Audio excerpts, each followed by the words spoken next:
Well, good evening, everyone, and thanks for coming. As you know, Nick and I spoke with Lovey last night and informed him that we would be moving in a different direction as an organization. These decisions are extremely difficult, and we appreciate everything Lovey has done for us over the last 2 years as a coach and a leader. We just felt this was the best decision for us at this time. We know the last 2 seasons have not been what we had hoped for, but we're committed to building a program that's successful long-term. We've dealt with unprecedented circumstances over the last several years, but we're excited about our future and where we're headed. We're constantly evaluating where we are as an organization, looking for ways to improve and reaching out to our fan base, whether that's exploring uniform changes or making head coach changes. We're always looking to up our game in every area and take our organization to the next level.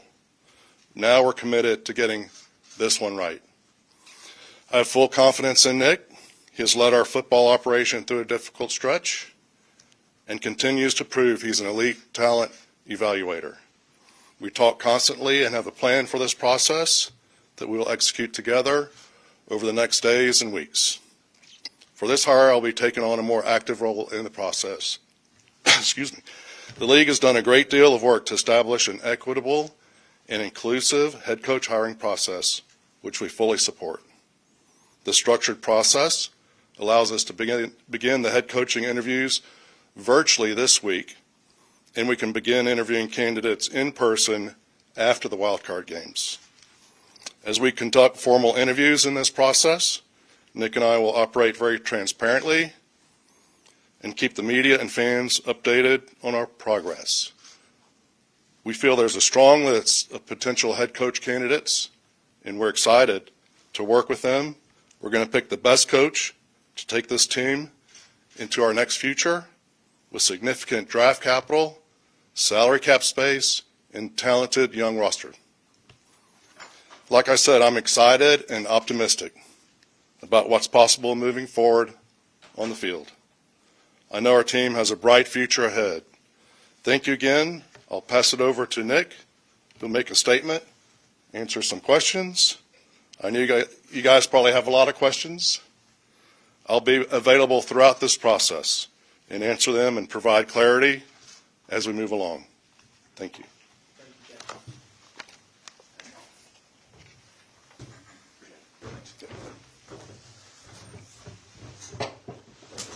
Evening, everybody. Appreciate you being here. Appreciate you taking a few minutes. Before we move forward, I think it's important for myself, I know Cal has mentioned it, to acknowledge the contributions and leadership that Lovey provided this program over the past 2 seasons in a variety of different roles. So a lot of respect and appreciation, admiration for Lovey as a person, what he did for our team, what he's done for a lot of people in our building. He had a very positive impact on a lot of different people. In the end, after careful, thoughtful research and evaluation of our program, I felt that this was the best decision for our program moving forward. We have a long road ahead of us. We have a lot of work to do. I'm sure there'll be a lot of questions. I think our commitment is to the people in this building, this program. It's not about one person. It's not about one individual. It's about doing what's right for everybody in the building. It's about doing what's right for the players, and it's about doing what we feel is best for the organization moving forward. So certainly indebted to Lovey for his contributions and what he's done for our organization. As Cal alluded to, we've started the process of moving forward of identifying candidates to be the next head coach of the Houston Texans. We have a lot of work in front of us, but I don't think anybody's discouraged. I think we're all disappointed about where we are here currently. I would say I don't want to speak for anybody other than myself. I'm certainly disappointed in where we are. I take as much responsibility in where we are, and I'm accountable to everybody in this building. Quite frankly, I'm probably more disappointed in myself more than anybody, but I'm also excited about the opportunity we have in front of us. I think we've done a decent job of putting the organization in a good position with our team. We didn't get the results on the field that we all would have hoped for and that we all would have wanted, that we all would have expected, but I think we have an opportunity here to move forward as we turn the page.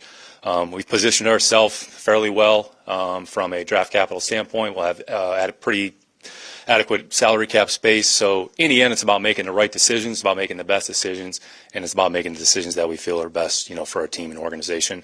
And that's my commitment to ownership. I'm appreciative of their support and the resources that they're willing to provide. And as Cal mentioned, I would say the only way to get better and improve is to look at all facets of your process and operation. And we're doing that not only on a football operations standpoint, we're going to do it on a coaching process standpoint. We've already talked about implementing some different, I would say, techniques and tactics that we feel can help us, and relying on, I would say, more members and people in the organization, making a more inclusive process and not just make it about one individual or one person. So we're trying to be proactive. We're trying to make decisions that we feel make the most sense, and we're trying to, I would say, make adjustments and modifications, because the only way you can improve your situation is to acknowledge where there may be some deficiencies, but also to recognize where there may be some strengths and where there may be some areas that we can improve our process. So that's what we're committed to doing. That's where our commitment is to the people that are here in this building. That's our commitment to the city of Houston. I would say this day, it's been a hard day. It's been a rough day, but I would say it's been a very thoughtful and productive day. I've had the opportunity to meet with essentially all of our coaches here in the building that are on staff for their feedback, for their perspective on where they see things. Had an opportunity to meet with the team and with the players and address them and be honest and very candid about where we are. And my message to them was about accountability, and that I take responsibility where we are, and that I'm committed to them and doing everything I can. This is a players' league. This is about the players. So you're only as good as the players that you have in your building, and it's a people business. You're only as good as the people that you have in your building. So our commitment is to find the best people, to utilize the resources that we have, to try to continue to move this program along in a positive direction. Say we've made some strides and some progress. We've put ourselves in a decent position. I think that's the best way to summarize it. I think it's important, and nobody wants to hear words. It's about action, and nobody's going to be happy until we have results behind that action. So that's the most important thing. So with that, I'll take some questions. Brooks, why don't you go ahead and start? And we have microphones. Look, if you might not need a microphone. I think we'll be able to kind of hear everybody. We're close enough. I mean, it's not as if we're out in the stadium. So, Nick, you mentioned the change in the process of going about the head coaching hiring right now. What within y'all's process needed to change specifically, and how are y'all going to go about doing that? And why did it need to change? Yeah, it's a good question, Brooks. I think including maybe more voices, more people, utilizing the resources that we have in the building, utilizing our resources throughout the league, using some of the data and information that, might be more available. And I would just say, candidly, me allowing other people to be a part of that process, because we trust the people that are in the building. I think that's my responsibility to everybody that's here. So, again, we have an opportunity to get it right, and that's what we're fixated on doing, is try to get it right. And the only way to improve is to find ways to improve, and you have to be committed to making those improvements. Now, does it automatically mean it's going to end in the results that we all want, that we're going to be 17-0 next season? I don't think that's realistic, but I think what we want to see is progress in as many areas as possible. I would say we've made progress in some areas. There's other areas we have to continue to make progress, but as far as the process in and of itself, I think we're going through that. We're talking about it on a regular basis. We've had multiple conversations about it today. Don't want to necessarily get into the depth and the detail about it, but I would say utilizing resources that are readily available to us that maybe, quite frankly, we haven't done as productive a job using previously. Aaron, go ahead. Nick, when you look for candidates, ideally, what is the ideal candidate for the Texans? And you mentioned expanding it, but who are some people that are on your search team to help you with the process? Yeah, there's a lot of really good coaches in this league. So I think we're going to be diligent about that.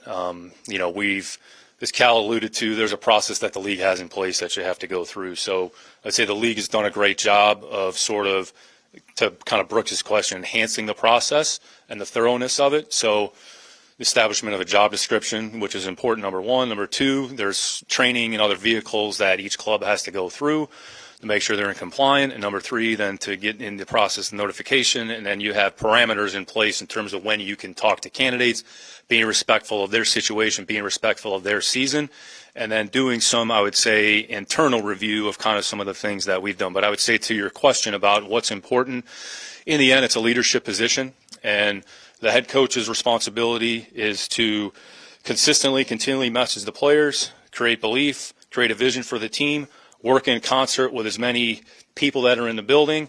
I'd say my role is a supplementary role to be as big and as much of a resource as possible, and it has to be a collaborative effort, and it will be a collaborative effort. And the only way you accomplish things is together as a team. When we look at an actual team on the field, it's not about one player, it's not about one position, it's about 11 players functioning at an optimum level. That's how you have sustained success. It's no different in a football operation. So the head coach, general manager relationship, it's always been important. It's going to continue to be important. And the ability to lead the team, message the team, and there are a number of other things that go along with it. But I think in the end, coaching is about teaching and it's about leadership. Like, those are the things that are paramount, and everybody has different strengths. Everybody has qualities. Everybody has areas that they're more accomplished than others. In the end, we have to figure out what's the best thing for the Houston Texans at this present time, what's the best for our situation, what's the best for our building, what's the best for our coaches, what's the best for our players. Nick, as a general manager, how has it moved things forward, been beneficial for this organization to hire David Culley, fire him after 1 year, promote Lovie Smith, fire him after 1 year? How does that, everything that you're mentioning, how does that gel work with everything you're trying to accomplish? I don't understand how it does. Yeah, it's a fair question, Brian. I think we have to improve. We have to get better. I think me individually going back and looking at our process, looking at how we arrived at the end point. In the end, each year is its own entity, and my responsibility and my job is to each year, at the end of the year, comprehensively do an evaluation of our entire football operation. That's my responsibility. That's what I've been tasked to do. Can I do a better job? Absolutely. Am I committed to doing a better job? Absolutely. So we're going to try to find ways that we can improve. We're going to try to make sound decisions. We're going to try to make better decisions. And that's the only way we're going to move this organization forward. I think that's the most important thing. So quite frankly, we're disappointed in the position that we're in. You know, for me to not acknowledge that would be foolhardy. I'm not going to do that. So again, I'm not going to hold anybody accountable other than myself. So I take as much accountability and responsibility. And in the end, I'm committed to trying to get it fixed, committed to getting it right with the people that are in this building, and trusting the people that are around me, trusting the resources that are available, trusting our team. And in the end, that's how we're going to arrive, hopefully, at the end result that we can all be proud of. Kind of to build on this question, after 2 coaches in 2 years, and then basically taking the blame for what has happened here and getting fired after really not been given much of a chance, like at what point does it start to be a question of what are the other problems and not just the head coaching problem? Yeah, that's more than fair. I mean, it's a fair question, Christy. And I'm not going to hide or walk away from those responsibilities. And the only thing I can do is to take inventory of where we are, try to provide what I believe are the best solutions moving forward, trust the people that are in the building, trust the people that are around me, trust the team that we've assembled, and try to make the right decisions. And I would say, just candidly and honestly, as we work through this process, and if there's candidates, they feel that, you know, whether or not my position, that, you know, I'm worthwhile to be in my position, if ultimately the best thing for the organization is for me not to be in that position, then, you know, I have to respect that and acknowledge that. And, you know, I'm certainly not above and beyond anything else. So what I've tried to do is just be consistent on a year-to-year basis, try to do what I believe is in the best interest of our team on a year-to-year basis, our organization. And eventually, like at some point, if somebody feels that that's not the direction that we need to go, I respect that and acknowledge that. And, you know, that's my responsibility. The only thing that I can do is do the best job that I can, try to make the decisions that I feel make the most sense, and that's what I'm committed to doing. Oh, sorry. Where in particular do you feel like you made a little, or you was, or you fell short? But you feel like you could have done a little bit better, considering everything that you all have once out of that situation, who you all were playing, etc. Yeah, it's never one thing. It's not about one thing. It's not about one particular area. It's not about one game. It's not a one particular aspect. You know, we were hopeful. I was hopeful that, you know, this was going to work and, you know, wanted it to work. In the end, I have a responsibility each year to evaluate what we're doing and try to figure out, you know, where there may be gaps. And again, it's not about one person. I certainly have plenty of things that I can improve and plenty of things that I can work on. I think in the end, we're disappointed with the end result. We're disappointed on kind of where we ended up here at the end of the season. And this is a results business. And we haven't candidly gotten the results that we've all wanted and we all hoped for. And our goal is to try to get that fixed. And we're committed to doing that. I'm committed to doing that. I don't know any other way to do that. It's going to take a lot of work. It's going to take a lot of purposeful work. It's going to take a lot of effort, and it's going to take, relying on a lot of people around you that you trust, that feel can be a part of the process to make the right decision for the team that we feel the team and the organization needs. Mark has one minute. Sorry. So obviously, David Kelly fired them both after 1 year. Both minorities, we know the plight for black coaches in the NFL. Why should any black coach that you're going to interview feel that they can trust that you will put your full faith and trust in their plan, that they could be the long-term answers if you fire 2 black coaches after 1 year? Yep, I think each individual is going to have to make that choice. I think this is, in the end, it's not about race. I mean, it's about finding quality coaches. There's a lot of quality coaches. David's a quality coach. Lovey's a quality coach. In the end, each coach has their own beliefs. Each coach has their own philosophy. Each coach has their comfort level about what we're doing. That's all I can do is just be honest and forthright, which I've done from the day that I took this job, and I'm going to continue to do that and try to find a coach that we feel makes the most sense for this organization. That's the simplest way I can answer it, and that's my commitment. That's what I'm hired to do, and that's what I'm in the position to do. At some point, if somebody feels that that's not the right decision for this organization, then I have to respect that, and I have to accept it. Mark. Nick, what is the status of the staff, the coaches on staff? Yeah, good question. So essentially met with the staff here today. So I'd say it's a pretty fluid process. So we'll kind of look at each of their situations individually. Whomever we end up hiring as a head coach, they're obviously going to have a say and input relative to the coaches on our staff. So I think I have an obligation and responsibility to our coaches to, there's situations come up where there may be interest externally, or once we have a little bit more clarity on our end, is to communicate with them. They may have other opportunities to go elsewhere. There may be an opportunity to be a part of the current staff that we put together. So I met with the staff here today and just try to let them know, we'll keep an open line of communication. There's some coaches that we may want to keep here. There's some coaches that might want to move on because of their own volition. There may be some coaches that we have to move on from because of whomever the new coach is. So we'll try to be honest with them. We'll try to be pretty open, but this is a pretty fluid situation. Frankly, it's probably going to be hard to get any clarity for the next 2 to 3 weeks because of the way the hiring practices are kind of set up, because of the teams that are playing, depending on who you're going to have coaching discussions with. But we'll try to be as open and communicative with them as possible and try to keep them abreast of their situation as best we can. Brandon in the middle.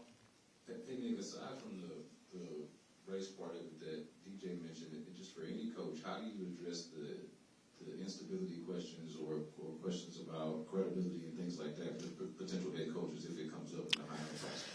Yeah, when we get in these interviews, the only way to handle things is to be honest and open and respect their position and solicit their feedback and get their opinion and get their comfort level with what we're doing. So this is an opportunity for whoever we speak with. Say there's a good chance we've never worked together, haven't necessarily had a working relationship or a history with them. So there's going to have to be an open dialogue. There's going to have to open communication.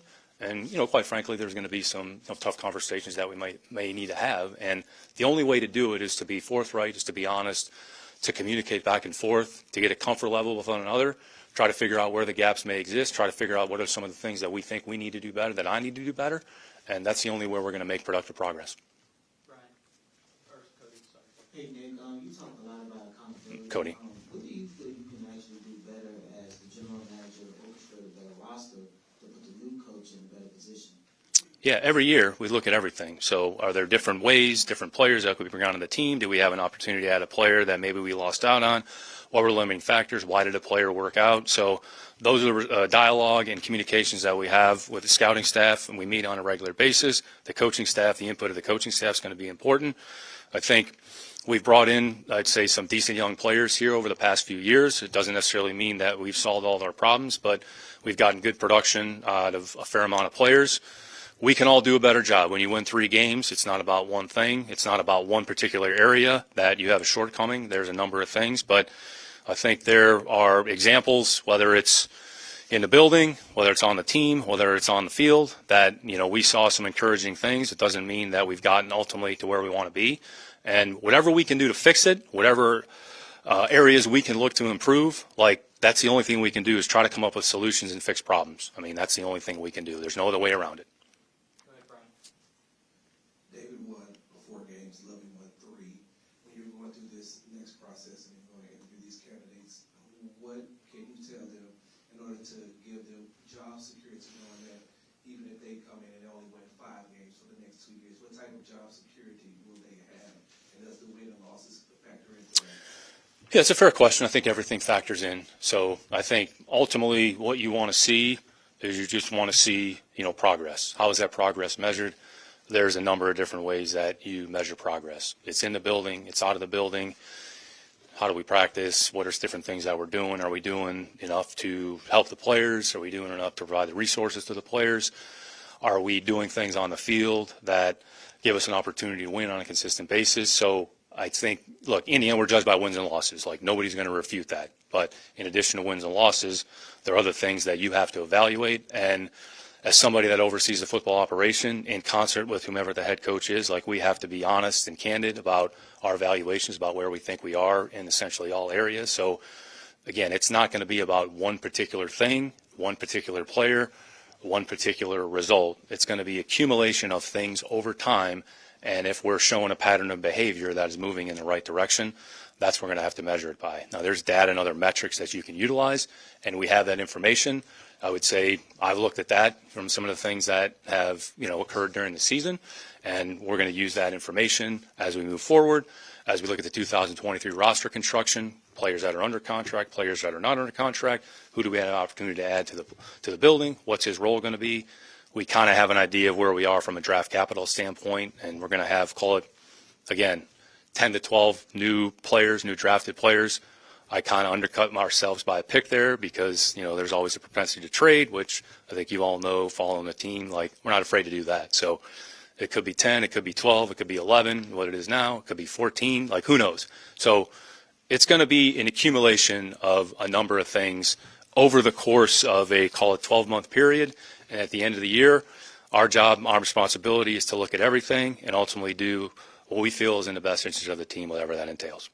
We have time for a few more, Paul. Nick, about a year ago when you were talking about hiring Lovie Smith, you mentioned that was your decision. And over the course of this press conference, you mentioned several times collaboration. I'm guessing that's something you're looking to make part of a future endeavor. When it comes to who decides the next head coach, though, is that a decision that comes down to you? And I know Kyle's sitting right in front of you. If you want to steal the microphone, you can. Yeah, look, in the end, it's going to be my recommendation to ownership, and then ownership, our dialogue with each other, and then ultimately Cal and Hannah own the team. So, I'm going to be respectful of their wishes. I think we're going to be respectful of each other's perspective and wishes, and ultimately we're going to do what we feel is in the best interest of the Houston Texans organization. So, in the end, I think the owner has a trump card. So, for me to think otherwise, it's probably rude of me. So, but that's just the reality of it. So, Nick, understanding that you're saying this is going to be a more inclusive process, and that will differentiate it from the last two.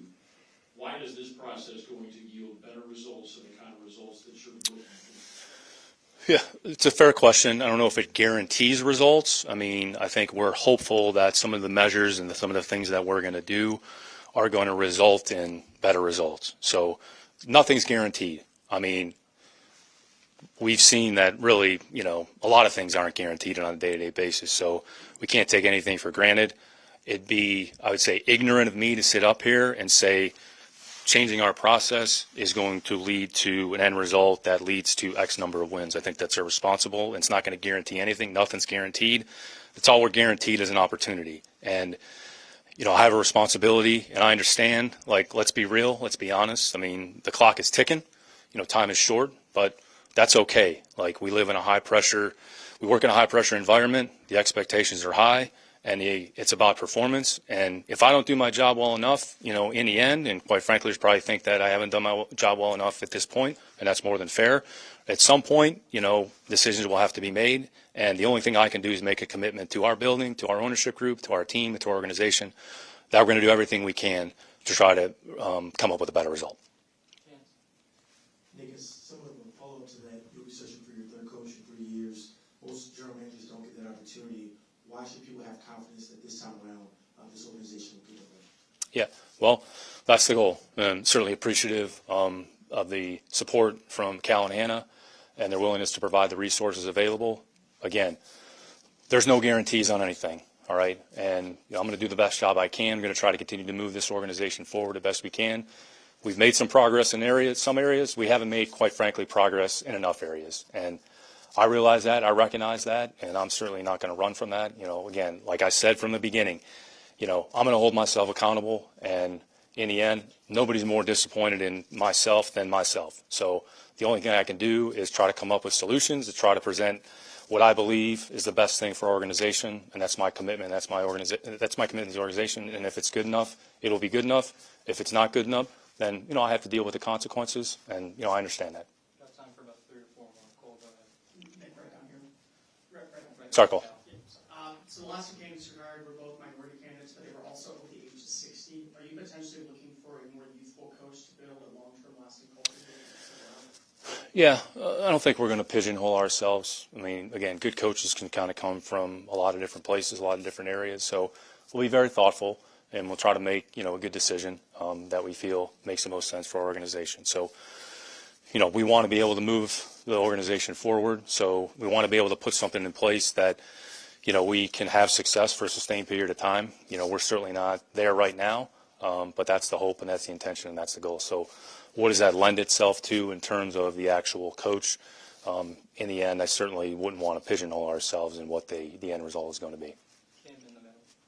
Hey, Nick, what would you say to people who say, listen, you hired 2 coaches that never really had a shot to be successful, and now you're in a better position because of draft capital and cap space, but they're not here. You're still here to get a chance to get involved in that. How do you answer that? And the second part of it is, what are the main characteristics are you looking for in the next head coach?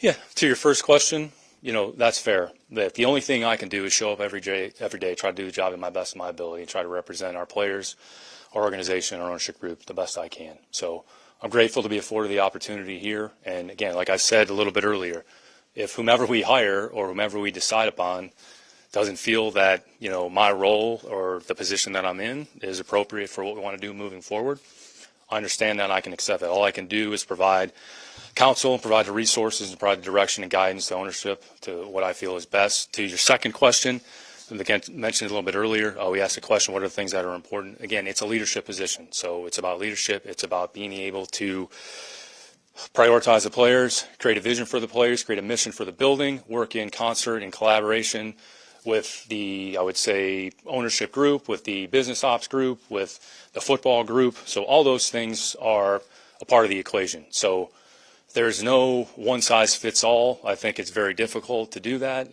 There's a lot of things that, we try to write a job description for a head coach. We could probably spend 2 days on a job description about what that entails. So I think there's certain qualities and characteristics that are going to be important. And, we're going to prioritize those in the interviews, and the more dialogue and more discussion. In the end, this is about R&D, it's about research and development, and it's about doing a deep dive, and it's about taking the information, and it's about utilizing resources we have in front of us to try to make the right decision. That's the best I can answer it. Nick, you talked about the process, you talked about, I guess, kind of ignoring people and not listening to enough people. Why was that? How involved was Jackie used to be in the previous coaching processes? And you've also mentioned 5 times now, if I'm not the guy, I'm done. Do you fear for your job? What is to be made of you mentioning that now 5 times? Kind of. Yeah, Landry. I think in the end, it's about accountability. So again, I'm not going to sit up here and nobody's happy with where we are. I think we're all disappointed about the result of the season. I'm going to work my ass off, like I've done since the day I walked in the building, and that's my commitment. That's what I'm going to continue to do. So that's not going to change. As far as our process, I wouldn't say it's not about an individual, what we've necessarily done in the past. I think it's, I would say, utilizing the resources that we have available, maybe that we didn't have available prior, and some of the way that we're piecing this together and how we're constructing it. So I think that's more illustrative of probably where we are. I don't know if that answered your question, but I think that's a little bit more clarity and direction in terms of how we're going about it, utilizing the resources that are available to us, and then utilizing it to the best of our ability and trying to use it to our advantage so we can make the right decision. Last one in the front of office. Nick, you stated a lot of word salad. Bottom line, what can you say to assuage the populace that y'all know what y'all doing? Because at the end of the day, this is a trifecta, And right now, I want to go to Las Vegas with you and doing nothing. No, I've never gambled in my life, so I've been to Vegas once and played the slot machine once. So the only thing I can say is I'm committed to trying to do the best I can for the organization. We're disappointed with where we are. We're disappointed that we've gotten to this point. My responsibility in my job is, since I arrived here, is to evaluate everything thoroughly from a football operations standpoint. Have we gotten everything right? No, absolutely not. I'm not going to sit here and say that we've gotten everything right. I think there's some things that we made some progress. I think we've added some decent young players to the team. We try to put ourselves in a position where we have an opportunity here, whether it's draft capital, salary cap, free agency acquisitions, player acquisitions. And, I think they're players that want to be here. So I think they believe in some of the things that we're trying to do. They believe in what we're trying to create. Has it come to fruition as of yet? It has not. But, I think we're moving in the right direction. We have a lot of work in front of us. And, I'm going to be here as long as I can to try to see it all the way through. And that's my commitment to the people in this room. That's my commitment to the people in this building. And that's the only thing that I really know how to do. All right. Thank you.